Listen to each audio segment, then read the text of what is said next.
I am a Magic the Gathering player that likes to make a lot of silly decks. In fact, pretty much all I am a Magic the Gathering player that likes to make a lot of silly decks. In fact, pretty much all of my functioning decks right now are basically just a joke. And there's one joke deck that I have always wanted to make, and that is a super duper expensive, ambitious, very good deck made out of a very unknown commander. The commander for this deck being Roko Street Chef. Now, in my personal opinion, this is a very cool commander with a lot of different themes and stuff going on. That's a very interesting build. But once I showed the card to someone, they're either like, oh yeah, I forgot that existed, or hey, I never knew that card existed.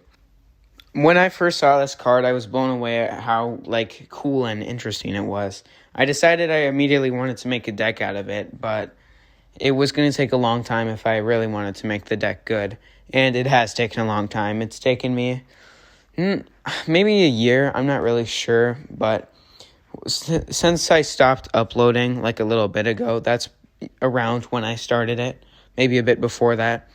Anyway, here's the deck-ish tech about the deck. Alright, so here's the full deck right here. This is like the lands and the less important cards. Because I'm going to be showing you mostly just the more important cards in this deck. Yeah, basically, so there's Roko. So, first of all, we're starting with Worldly Tutor. This card is really good in this deck because if you have your commander out and you play it, you search for any creature, and depending on how much mana you have, because you put it on top of your library, at your end step, you're going to be exiling it with your commander, so you're able to play it next turn. So Worldly Tutor is actually really good in this deck because you're not going to be missing a draw from putting it on top of your library, and you're going to be able to be choosing what you put in exile and get triggers off the commander. It's actually a very good card. Next, we have Gilded Goose. I mean, it's pretty basic why this is good. I'm going to be creating a lot of foods, and it's kind of just a mana rock. Ragavan, very good card. It creates treasures, it creates tokens, and it exiles things. It really synergizes with the commander a lot, because there's a lot of cards in this deck that just care about tokens, or exiling, or, yeah, stuff like that. Dusk Legion Duelist, if I have this out, I'm definitely going to be targeting it the most with my commander, because it's going to draw me a lot of cards and keep fueling my whole engine.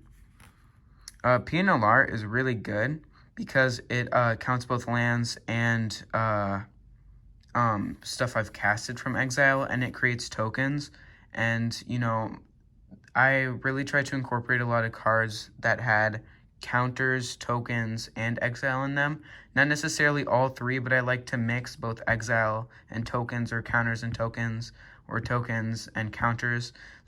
Have every card, every good card do a little bit of maybe 2 out of the 3 things, so that everything just synergizes together perfectly.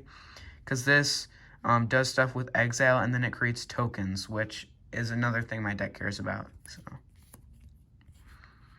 here's Reckless Fireweaver. So this really synergizes a lot with everything, because it's going to be punishing my opponents for playing things from exile.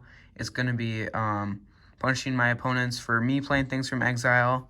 With cards like PNLR and a bunch of other cards, and Ragavan, stuff like that, a lot of cards in here are just going to continue just pumping this thing up. Every time I cast something from exile, my opponents lose 1, 2, 3, 4, and then 5 life eventually. Wild Magic Sorcerer, I don't really have to give a description on why this is so good, because I basically just play something from exile, then play another thing.